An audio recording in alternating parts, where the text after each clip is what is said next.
കുന്തിദേവി കർണനെ ഒഴിവാക്കിയതുപോലെ ഈ സുന്ദരിയായ കുട്ടിയെ എങ്ങനെ അവർക്ക് ഒഴിവാക്കാൻ തോന്നിയത്? എനിക്ക് എത്ര ആലോചിച്ചിട്ട് മനസ്സിലാകുന്നില്ല.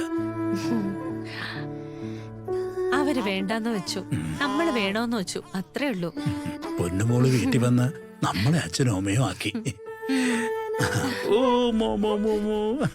അയ്യോ, അയ്യോ. ഓ മോളെ, വിശക്കുന്നുണ്ടോ കരയല്ലേ എന്റെ മക്കളെ? മോൾക്ക്? അയ്യോ. കരയില്ലടാ. ചേട്ടാ പോയി പാലെടുത്തിട്ട് വാ.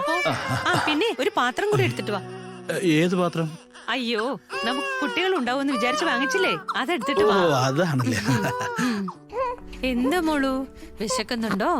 ആ പാല് തരാം കേട്ടോ, കരയല്ലേ. ഓ എന്താടാ മോളു, ആ പാല് വന്നല്ലോ. ആ ആ ആ മോള് പാല് കുടിച്ചേടാ. ആ വാ തുറക്ക്. പാല് കുടിക്ക. ചേട്ടാ, കുട്ടി കരഞ്ഞോണ്ടിരിക്കുന്നു, കളിപ്പാട്ടം എന്തേലും എടുത്തിട്ട് വാ. കളിപ്പാട്ടം? ഞാൻ നേരത്തെ കുട്ടി എടുത്തപ്പോഴേ ആ പാവയിൽ നിന്നോ കിളിങ്ങുന്ന ശബ്ദം കേട്ടു.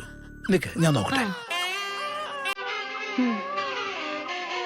ഓ ഓ ഓ ഓ എന്താടാ മോളു?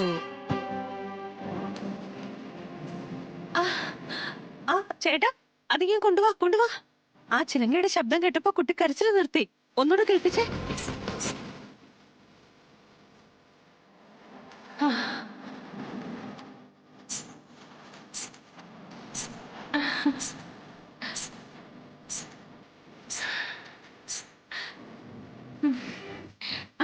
അതെ, കുട്ടി കരച്ചിൽ നിർത്താനും പാല് കുടിക്കാനുള്ള വിദ്യ ഈ ചിലങ്കയിലാ ഉള്ളത്. ഓ ഓ ഓ.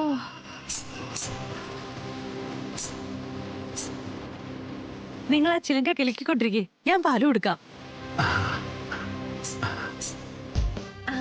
കുടിക്കൂ കുടിക്കൂ കുടിക്കൂ കുടിക്കൂ. ആ ആ.